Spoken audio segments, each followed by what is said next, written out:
Hi everybody. We are on month 8 of Rise and Shine, and this is our beautiful block that we're doing this month. It's called Hampton Roads.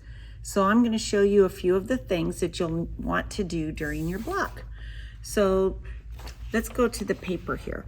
So before you cut anything out, you're going to be cutting these strips, and it's 2 inches by 18 inches, and it's of fabric B and fabric F.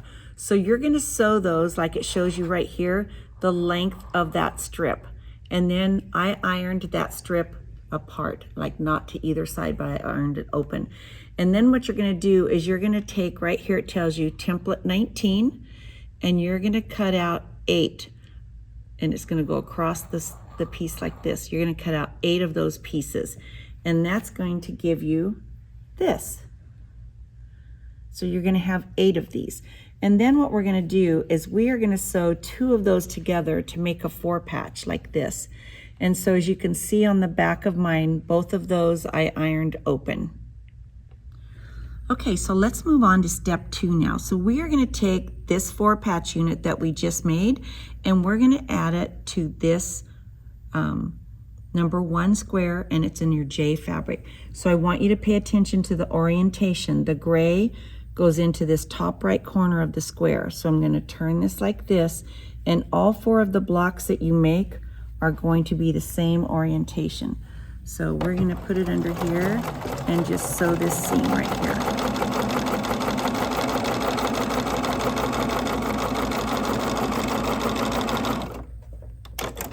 And then what we're going to do, I'm going to cut this off.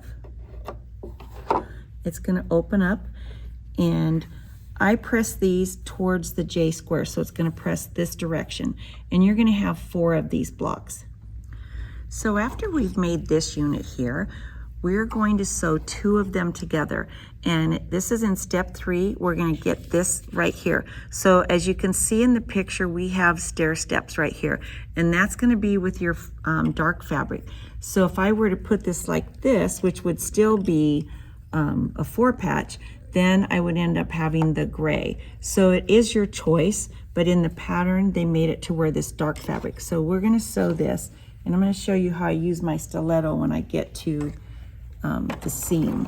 So we're gonna go under here, and I'm gonna wait until I get right about here, and then I'm gonna use my stiletto to help hold and make sure that these seams stay nice and straight.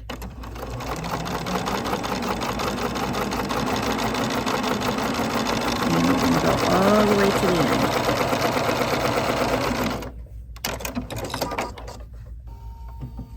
end. And let's open this up.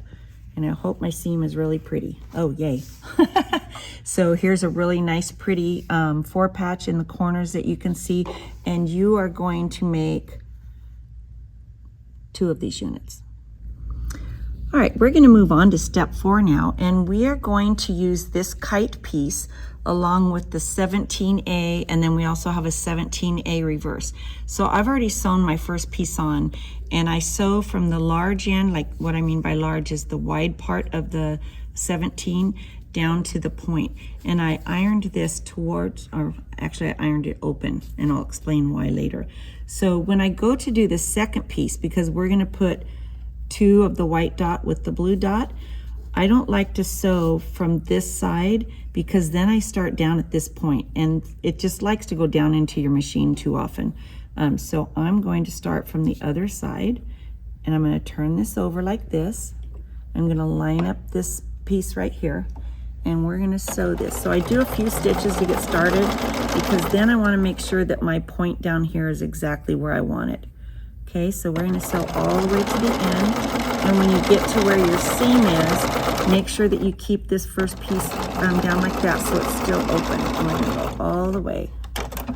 And when you get finished, what you're going to have is, whoops, I put the wrong one up here for you.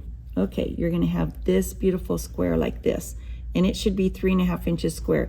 And what you should end up with down here is a nice 1/4 inch seam right there that you will be sewing it together. So there's 2 parts to this square. We have 2 different colors of kite. You're going to do the same exact thing to this kite. So you have 4 of these units with the white dot, and then you have 4 of the units with the blue. and they're both going to be done exactly the same, and you iron the seams open like that. Okay, so we're going to go on to step 6, and with the kite units that we just made, we are going to sew them together like this.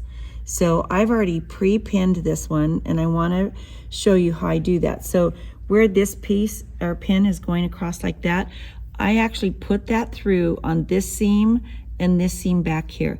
The reason I leave this like this is because it's a diagonal seam, and where I put that pin through is where the two pieces are going to match. If I sew higher than it or lower than it, my seams are not going to match when I open it up. So I still do the little trick with the 2 pins, and then I move that pin like that. So we're going to sew this, and I have this pin and I'm watching, and it's going to go exactly where my needle is, and I pull it out as I get there. Okay, let's make sure that these match nice.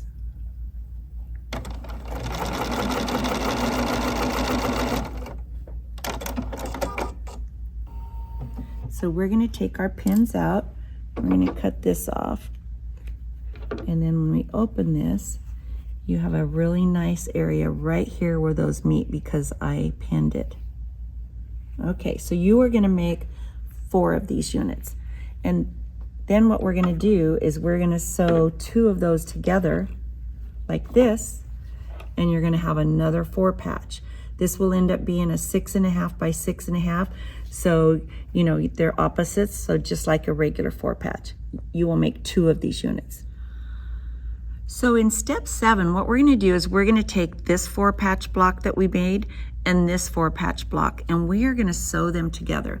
So I want you to look at the orientation, and you can tell from the picture also. So we have the dark one here, and it goes with the green square. So I have my blue little squares going this way, and they will continue down here in the second set.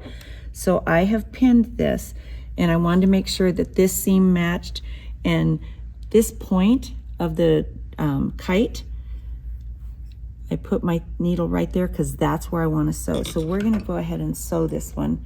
I'm going to lower my foot. Oh, I'm going to put my little cheater piece in. If you guys don't use this cheater piece, it helps immensely so that you already have thread started and it doesn't try to grab your thread down from you. Okay, so we're going to go in. It's going to sew right there. Okay. Now I know I've told you this before, but I do sew over my pins because there are these really thin ones. I am not telling you you can do it. I'm just saying they are so thin that you could do it. Okay, so when I get to this part, I'm going to make sure that my pin is going directly where my needle is because I want to sew right there. And we are going to make 2 of these units. So when I open this up, we have this. Here's my nice point from my kite. Here's a point up there. And we're going to make 2 of these units. And what's going to happen is we're going to put both of those together, and we're going to end up with this block. Well, this one is all pinned, but actually this is what it will look like. We'll give you a prettier picture of it right here. So this is your block for month 8.